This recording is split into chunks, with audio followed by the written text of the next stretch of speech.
Me, nurse. Working 50-ish hours a week in pediatric ICU. Cry at least once a week because that is hard. My salary pays our bills. All of them. Husband has a degree but isn't looking for a job. Works 2 days a week at the grocery store. Spends most of his time playing. Today was supposed to be a good day. I had been begging my husband to swap his Saturday shift to literally anything else so that we could have days off together. We haven't had a weekend together since our wedding, 18 mo ago. Today was supposed to be our first Saturday off together. We were going to go to an animal sanctuary. He starts the day by going to breakfast with his best mate, leaving before I even wake up. I wake up around 9 and realize he is not home. Call. He says he's helping his mate set up some lights and that the weather is too rainy for the animal sanctuary anyway. He gets home at 1-ish. Lies around. Plays some video games, promising we would cook dinner together tonight. Leaves again at 5 to help the same mate with something else. I go grocery shopping. I don't drive because of medical issues, but I walk there and back in the rain. I get home, realize I've left my keys inside. Call husband, knowing he's 5 minutes away. He says he will leave in a minute. I sit in the rain and the cold, southern hemisphere. 45 minutes later, I call again. He hasn't left yet. He finally agrees to come and let me in the house, so he drives up, presses the clicker to let me in the garage and leaves again. At 10, I called to see where he is. His friend answers. Says he is driving out to do something an hour away. It's 10:30. I am going to bed. I have sent him a TXT that I am upset and don't want to speak to him tonight and would rather he left me alone.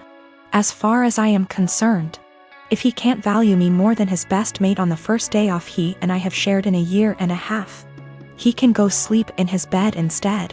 By the way, his friend doesn't work, so they hang out all the time when I am at work. He is going to be upset. And he is gonna tell his mate and his mate is going to tell him I'm being a. I am 26. We weren't always like this. I don't know what changed. I'm fairly confident he's not having an affair, and I fully intend on talking this through, but at a time that isn't 4 a.m. For the past 5 years, I've volunteered for a mental health hotline. I'm deeply passionate about the hotline's work, and I've devoted huge amounts of time and energy to answering calls, training new volunteers, and fundraising. I've become close friends with many of the people I volunteer with, and I get a lot of joy out of helping people who don't have a lot of other support in their lives. I love this organization. I can't imagine my life without it. Today, the head of the organization sent out an email announcing that they've hired a new volunteer coordinator. The girl who relentlessly bullied me in high school and made my life a living hell. I was completely blindsided. I moved across the continent after graduating from high school, and I have no idea how or when this girl moved to my city. I doubt she applied for this job to deliberately antagonize me, since we've had no contact since graduation and all volunteers are anonymous. So it's just a terrible coincidence. But it still means I'm going to have to be working with a person who was unbelievably cruel to me. I really don't know what to do. Obviously, all of this was a long time ago, and it's possible she's cleaned up her act since high school. But I still hate the idea of even being in the same room as this girl. I've had her blocked on every platform for, wow, over a decade now. It looks like my only options are to A. Tough it out and deal with this person coming back into my life, or B. Quit the hotline after 5 years of service. I went for my regularly scheduled afternoon shift at the hotline, and the girl just happened to be there for some kind of orientation. I wasn't expecting her to be there, so I initially just kept my head down and ignored her. A little while into the shift, she came over to introduce herself, and genuinely didn't seem to recognize me. I've cut my hair and gotten glasses since high school, so that could have been it. It was a very brief interaction, and I didn't say anything to her in return, just nodded and smiled. After she left, I asked my shift supervisor if I could speak with her privately. I followed some of the advice here, just letting her know that I have a history with this person and I'm not comfortable working with her directly. The shift supervisor was very understanding and said that she could arrange for me to only serve shifts when the girl isn't supervising. She also offered to let me schedule my shifts through her instead of through the girl, which I appreciated. Unfortunately, it seems like there will be an unavoidable level of casual interaction, given that the girl is working in the facility on a full-time, 9-to-5 basis. I think I'll be able to stick it out for now, but we'll see. The shift supervisor did ask me what I wanted to tell the girl. Vis-a-vis an excuse for my not wanting to be on shift with her, but I couldn't think of anything to say. So I left it up to her. I met this guy in January and he became my boyfriend in February. Comes March, the world goes down the drain and we decided to move in together for the time of the pandemic. A few weeks ago, he shows me a post where this guy is challenged to an arm wrestling competition by his GF. The guy didn't seem to have any sort of training / workout, whereas his girlfriend did. I commented he might have a surprise. My boyfriend started educating me on biology and how men are stronger than women. I told him there were way too many factors to take into consideration to make such a broad comment. I have been doing weightlifting for 2 years and my boyfriend has never seen a gym in his life, so I used us as an example. That was a big mistake. He got really defensive and condescending, and made comments like, "That's cute." I just let it go.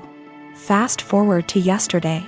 He's playing some game with his friend, online, and I can clearly hear him talk about me. Well, curiosity killed the cat. At first it's all pretty and my ego is bursting, but then he says I'm delusional because I think I'm stronger than him. Pause. Seriously? I know I'm weak, but not weaker than a girl. So later, I decide to call him on his BS. I asked him if he wanted to come work out with me the next day, this morning, so he can show me how strong he is. He accepted and I was happy because I had been dying to bring him and initiate him to something I'm passionate about. So, this morning, we went to my friend's garage. My region allows groups of 10 or less and we wipe everything. I told him we're gonna do deadlifts. It's my favorite exercise and I was already planning to test my personal best, so it was perfect. My friend was there cause he corrects my form and it's been our Sunday ritual since COVID-19. We started light and slowly worked our way up, doing the same number of reps as the other. Comes 185, his form starts to crumble, so we made him go lighter.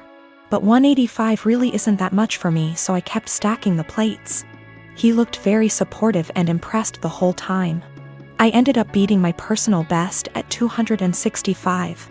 I was ecstatic and so were they. When we got in the car, he was very silent. I assumed he was just tired. We got home and that's when he exploded and asked me if I was proud of myself. Apparently, I humiliated him in front of my friend. I apologized. I didn't realize he was feeling that way. He got angry and said it really changed the way he saw me, like I'm less of a woman now. He stormed to the basement. I started collecting my things. But now I'm wondering if I should have been reading between the lines and stopped at 190 or something. Or just dropped it and never suggested we work out together. I knew very well I was stronger than him, but I just had to prove it to him. My cousin, Jake, got outed about 4 or 5 days before his 18th birthday in the summer. His parents, my aunt and uncle, made arrangements for him to be sent to one of those awful camps that claim they could cure him. A kid in his community was forced to go and came back and was clearly not well, so Jake didn't want to go. Jake ran away from home and jumped from one family house to another. His folks didn't file a missing person report because they didn't want to look bad to their neighbors. They just told them that he went to that camp willingly. He disappeared in the middle of October and turned up in my city a week later. After making sure he was safe to bring home, my wife and I allowed him to stay. He didn't want me to tell the rest of the family for a while, because those people at the camp keep showing up to take him. I made sure to talk to a lawyer, who assured Jake that they cannot take him. 3 days ago, he told his parents he was here. A few hours later, those damn camp people showed up, but they were unable to take him. My family has been blowing up my phone for the last 2 days, angry that I didn't tell someone sooner. Well, Jake didn't feel safe yet, and still doesn't. I wanted to make sure he was ready. Still, even those that want to protect Jake is upset with me for hiding him. I figured I wasn't the For hiding him from my more narrow-minded family, it was those that really wanted to help Jake that made me feel guilty. They were all scared out of their minds and wanted the peace to know he was okay. I felt bad for not telling them. Though I am sure they wouldn't had turned him in, I felt bad because we were working on keeping him safe. Also, we got a lawyer who got the police on the lookout for those camp people in case they try anything. Jake is not going out alone until we are sure he is safe.